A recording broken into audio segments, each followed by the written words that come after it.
Starting with the great name of Allah, the most gracious and the most merciful. Myself, Atisham Hamid, and welcome to my YouTube channel Computer Zone for another exciting lecture. In today's lecture, I shall be discussing about exercise of chapter number 4, data communication of class 9th. So आज हम chapter 4 जो class 9th का है computer science का data communication का उसकी exercise को discuss करने जा रहे हैं. तो एक्सरसाइज में सबसे पहले हमारे पास आता है जी what is a question number 1 है जी what is a data communication. Data communication जो है बेसिकली एक्सचेंज ऑफ डेटा है बिटवीन द कंप्यूटर्स. ठीक है, और ये एक्सचेंज ऑफ डेटा कैसे होता है? Through any transmission medium. उसके लिए हमारे पास या तो वायर उसका होगा या फिर वायरलेस या फिर सैटेलाइट सिस्टम होते हैं. ठीक है, तो इन प्रोसेस के थ्रू जब आपका डेटा एक्सचेंज होता है थ्रू वायर और वायरलेस मीडियम, उसको हम डेटा कम्युनिकेशन कहते हैं. फॉर एग्जांपल हमारे पास जो पर्सनल कंप्यूटर्स हैं, ठीक है, जो आपके इंटरनेट से कनेक्ट होते हैं through modem. So this is an example of data communication. या फिर आपका ईमेल या इलेक्ट्रॉनिक मेल जिसको आप कहते हो, जिसके थ्रू आप मैसेज एक्सचेंज करते हैं through internet. So this is an example of data communication. Second है जी हमारे पास वो है जी what is the difference between analog and digital signals. Analog signals हमारे पास होता है जी वो होता है जी कॉन्टीन्यूस डेटा होता है. ठीक है, ये बात क्या रखनी है. Analogue is a continuous data. Continuous data means वो इस फॉर्म में आपको मिलेगा. ये जो फॉर्म है ये कॉन्टीन्यूस डेटा की फॉर्म है. और जो आपके पास डिजिटल सिग्नल्स होते हैं वो डिस्क्रीट नंबर्स होते हैं, 0 और 1 की फॉर्म में होता है. जैसे ये इस फॉर्म में होगा डिजिटल की फॉर्म में, ये 0 होगा ये 1 होगा, फिर ये 0 होगा ये 1, इस तरह से 0 और 1 की फॉर्म में होता है. एनालॉग सिग्नल्स की कोई फिक्स रेंज नहीं होती. ठीक है जी, it is a continuous data, तो ये फिक्स रेंज में नहीं आते. और जो आपका एनालॉग डिजिटल जो आपके सिग्नल्स होते हैं वो 0 और 1 की फॉर्म में होते हैं, जो मैं ऊपर ऑलरेडी आपको बता चुका हूँ. एनालॉग सिग्नल्स की जो बैंडविड्थ होती है वो हमेशा लो होती है as compared to digital signals. Data transmission analogue के अंदर स्लो होता है. ठीक है, जबकि डिजिटल के अंदर जो डेटा ट्रांसमिशन है वो फास्ट होता है. एनालॉग सिग्नल के जो पैरामीटर्स हैं जिसके थ्रू आप उसके सिग्नल्स की एफिशिएंसी इफेक्टिवनेस को जब आप मेजर करते हैं, वो मेजर करते हैं इन द फॉर्म ऑफ एप्लीट्यूड और फ्रिक्वेंसी के थ्रू. हाई फ्रिक्वेंसी है, एप्लीट्यूड हाई है, ठीक है, तो आप कहते हैं जी इसका सिग्नल जो है वो स्ट्रॉन्ग है. लेकिन जो आपका डिजिटल सिग्नल्स है उसकी जो एफिशिएंसी इफेक्टिवनेस चेक होती है वो होती है थ्रू बिट रेट या बिट इंटरवल के थ्रू. एनालॉग सिग्नल्स जो होते हैं इसकी जो एग्जांपल है हमारे पास वो है ह्यूमन वॉइस. जो हम साउंड वेव्स हैं वो आपकी एनालॉग वेव्स हैं, एनालॉग सिग्नल्स हैं. ठीक है, और जो आपका डिजिटल सिग्नल है वो है कंप्यूटर डेटा ट्रांसमिशन. जो कंप्यूटर के अंदर जो डेटा ट्रांसमिशन हो रही होती है वो सारी डिजिटल हो रही होती है in the form of zeros and ones. इसलिए कहते हैं कि जो कंप्यूटर है वो सिर्फ और सिर्फ 0 एंड 1 की जो लैंग्वेज है वो उसको समझता है. और एनालॉग सिग्नल्स के अंदर क्या है जी more prone to the noise. अब जो जिस तरह से मैं बात कर रहा हूँ these are the analogue, this is analogue data, तो ये इसमें नॉइस के या इस तरह के बोलने नॉइस के जो होते हैं ये बहुत ज़्यादा इसके ऊपर अफेक्ट करती है. जबकि डिजिटल सिग्नल्स जो होते हैं वो these are less prone to the noise. तो ये इसकी नीचे डायग्राम है, ये कॉन्टीन्यूस डेटा आपको नज़र आ रहा होगा इन the form of sound waves, और ये 0 एंड 1 की फॉर्म में होता है. क्वेश्चन नंबर 3 जो आपकी बुक का है वो है जी what are the define the properties. 3 properties हैं, डिलीवरी, एक्यूरेसी एंड टाइमलीनेस.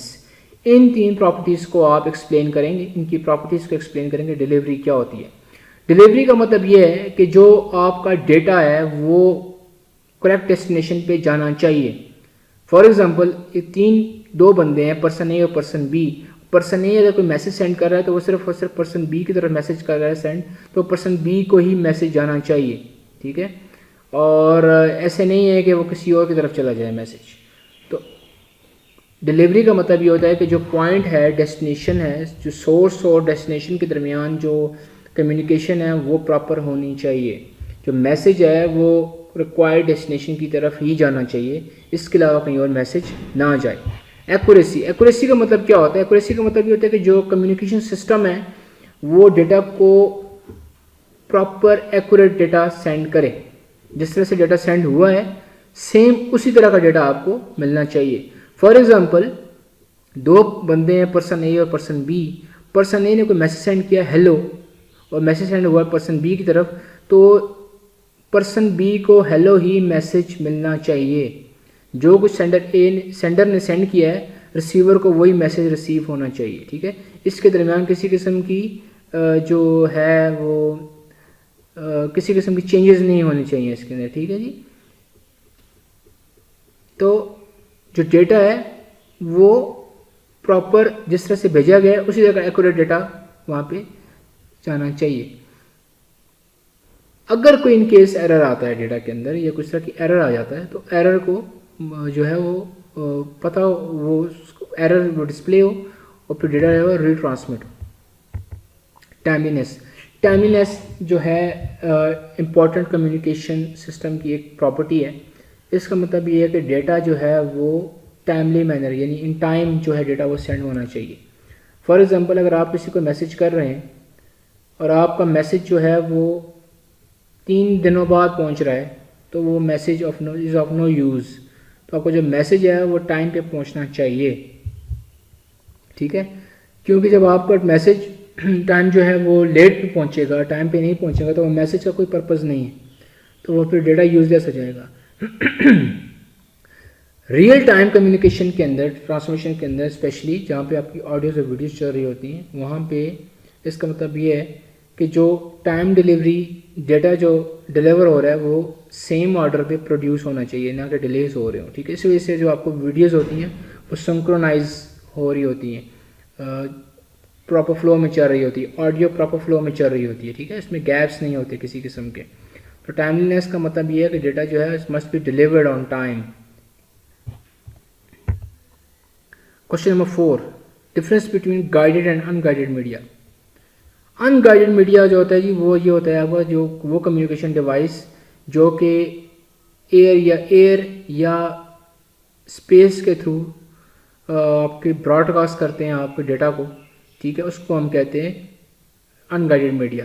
ठीक है, जिस तरह से आपका होता है रेडियो वेव्स हैं, इंफ्रारेड वेव्स हैं, तो ये सिग्नल्स होते हैं आपके, यानी वो डेटा कम्युनिकेशन जो बाय एयर हो रही हो इन the form of waves, in the form of signals, infrared signals है या आपका माइक्रोवेव सिग्नल है या आपका रेडियो सिग्नल है, तो उसको हम अनगाइडेड मीडिया कहते हैं। तो गाइडेड मीडिया के अंदर क्या होता है थ्रू फिजिकल मीडियम आपका डेटा ट्रांसफ़र हो रहा होता है और फिजिकल मीडियम में आपकी वायर्स आ जाती हैं। वायर्स में कोएक्सियल केबल है, फाइबर ऑप्टिक्स है, ट्विस्टर पेयर केबल है। अनगाइडेड मीडिया जो होती है ये मोस्टली जो यूज़ होती है it is for broadcasting purpose, और जो आपकी गाइडेड मीडिया है जो वायर के थ्रू होता है ये पॉइंट टू पॉइंट कम्युनिकेशन के लिए बेस्ट है। दी थर्ड पॉइंट है हमारे पास वो है जी, the signal travels in unguided media is in the form of electromagnetic waves. जो अनगाइडेड मीडिया है इसके अंदर जो डेटा है वो इलेक्ट्रोमैग्नेटिक वेव्स के थ्रू जाता है। ठीक है, और जो अनगाइडेड मीडिया के अंदर जो डेटा ट्रैवल करता है वो इन the form of electromagnetic waves करता है। जो गाइडेड मीडिया है वहाँ में जो डेटा ट्रैवल करता है वो इन द फॉर्म ऑफ वोल्टेज या करंट फ्लो करता है। अनगाइडेड मीडिया के अंदर जो कम्युनिकेशन है वो है जी थ्रू वायरलेस कम्युनिकेशन है, थ्रू क्योंकि बाय एयर है तो it is a wireless communication. और जो गाइडेड मीडिया है इसको हम कहते हैं through wired communication. There is no particular direction to send signals in unguided media, जबकि गाइडेड मीडिया के अंदर there is a specific direction, आप डायरेक्शन बताते हैं कि भाई इस डायरेक्शन के अंदर आपने डेटा सेंड करना है। तो एग्जांपल्स में हमारे पास जैसे ऊपर ऑलरेडी एक्सप्लेन कर चुका हूँ, अनगाइडेड मीडिया क्योंकि थ्रू एयर होता है, ठीक है, तो सिग्नल्स की फॉर्म में जो डेटा ट्रैवल करता है तो वो होता है जी आपका माइक्रोवेव सिग्नल्स, इंफ्रारेड सिग्नल्स और रेडियो वेव सिग्नल्स, ये आपके इसके अंदर होते हैं। और गाइडेड मीडिया के अंदर चूँकि वायर्स होती हैं तो वायर्स आपके पास ट्विस्टेड पेयर केबल होती है, कोएक्सियल केबल होती है और ऑप्टिकल फाइबर होती है। Question 5, what is a purpose of communication device. Communication devices का क्या पर्पज़ है जी, जो मोडेम है, स्विच है, हब है, राउटर है, इसका क्या पर्पज़ है। इसका पर्पज़ ये है जी, the main purpose of communication device as quite evident from its name. इसका पर्पज़ ये है कि जो दो डिवाइसेस हैं या मल्टीपल डिवाइसेस हैं उनके दरमियान कम्युनिकेशन करवाना, यानी सेंडर और रिसीविंग डिवाइस के दरमियान कम्युनिकेशन करवाना वो कम्युनिकेशन डिवाइस का काम है। The computers need computer devices. अगर ये कंप्यूटर डिवाइसेस ना हो तो क्या होगा, अगर ये डिवाइसेस ना हो तो आपके कंप्यूटर के दरमियान कम्युनिकेशन नहीं होगी। फॉर एग्जांपल, ठीक है, आपके जो कंप्यूटर है वो किसी वेब पेज के साथ कनेक्टेड है थ्रू इंटरनेट, अब उसके दरमियान जो रिक्वायर्ड डिवाइस होगी कम्युनिकेशन की वो होगी स्विच, राउटर या ब्लूटूथ, वाईफाई। अगर ये चीज़ें नहीं हैं, वाईफाई भी नहीं है, ब्लूटूथ भी नहीं है, आपका जो है वो स्विचेस भी नहीं है, मोडेम भी नहीं है, हब भी नहीं है, तो आपस में कम्युनिकेशन या डेटा ट्रांसफ़र जो है वो इम्पॉसिबल है। सो ये पर्पज़ है कम्युनिकेशन डिवाइसेस का। Now what is a signal to noise ratio? Signal और noise, signal to noise ratio SNR जिसको कहते हैं, इसका मतलब ये how much desired sound is present in audio recording. Audio recording है, उसके अंदर एक डिज़ायर्ड साउंड है, वो साउंड जो आपके काम की है उसको हम कहते हैं सिग्नल, ठीक है। और अनवांटेड साइज जो नॉइस होती है, जो अनवांटेड आपकी साउंड होती है, उसको हम नॉइस कहते हैं। अब SNR को फाइंड करने का तरीका ये है, इसका SNR को हम ये भी कहते हैं ratio of what is wanted and what is not wanted. और जो साउंड की यूनिट है वो डेसिबल्स है। SNR is equal to sign divided by noise. अगर आपका SNR हाई है, यानी signal to noise ratio high है, ठीक है, इसका मतलब ये है कि जो नॉइस है वो आपकी वॉइस के अंदर वो कम है, रिकॉर्डिंग के अंदर वॉइस कम है। अगर जहाँ पे आपकी रिकॉर्डिंग के अंदर वॉइस नॉइस ज़्यादा होगी, नॉइस बहुत ज़्यादा नॉइस है, शोर है, तो वो नॉइस का मतलब ये है कि साउंड SNR जो रेशियो है वो लो है, ठीक है। तो ये इसका डिफरेंस है।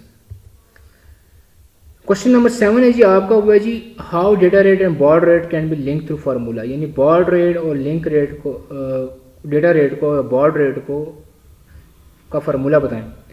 तो डेटा रेट और बॉड रेट का जो फार्मूला है वो ये है, डेटा रेट कहते हैं जी बिट्स पर सेकंड, ठीक है, कितना बिट आप पर सेकंड में सेंड कर रहे हैं। तो बॉड रेट जो है जी, बॉड रेट कहते हैं बॉड पर सेकंड को multiply by number of bits per baud. This is a formula of to find your, this is a formula, ये फार्मूला है आपका to find data rate. Baud rate कैसे find करते हैं? Baud rate find करते हैं data rate यानी bit per second divided by number of bits per baud. तो ये आपके पास फार्मूलाज हैं दो, बिट रेट और डेटा रेट या फिर बॉड रेट को फाइंड करने का ये प्रोसीजर है। और this is all about exercise. हमने 7 क्वेश्चंस को डिस्कस किया, और इस कोई भी क्वेश्चन के अंदर अगर आपको कन्फ्यूजन है, या if you have any questions you can, I will definitely respond there. और इसके अलावा कोई क्वेश्चन है, कोई पॉइंट है, जो टॉपिक है, अगर आप चाह रहे हैं कि जिसको डिस्कस किया जाए, so you can ask in comment section as well, I will definitely respond. अगर आपने चैनल को सब्सक्राइब नहीं किया और अपने बेल आइकन पे क्लिक नहीं किया, तो आप बेल आइकन पे क्लिक करें so that you can get more videos related to the specific domain, जो कि कंप्यूटर साइंस की डोमेन, उसके रिलेटेड अगर आपको वीडियोस चाहिए और जो आपको मैं टाइम पे अपलोड कर देता हूँ वक्तन फ़वक्तन, तो आपको आसानी होगी। सो this is all about this exercise. Hope you like this video and have a great day.